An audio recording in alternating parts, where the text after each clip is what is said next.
Today we are going to do the practical of lesson number 8, folding and unfolding. In the first step, they have shown one arrow which indicates that we have to fold the right side to the left side. So we will take one paper and fold the right side to the left side. Now in the second step, we have to make a zigzag pattern on the top by cutting. So we will make the zigzag pattern on the top by cutting. So let's make. Here folds are not expected to make.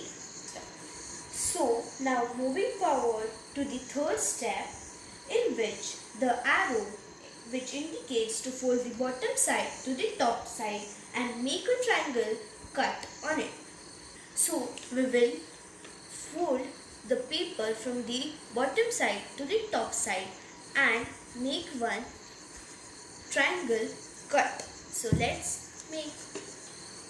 Now for unfolding, we will go from the third step to the first step and then observe the pattern occur on the paper. Now we will open this pattern.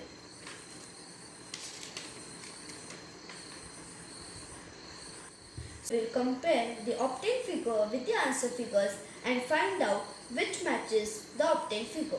By observing the first figure, we can see that the diamond shape which has to formed in the middle is not formed. Option A eliminated. From the second figure, we get the zigzag pattern, but we didn't get the diamond figure. So option B eliminated.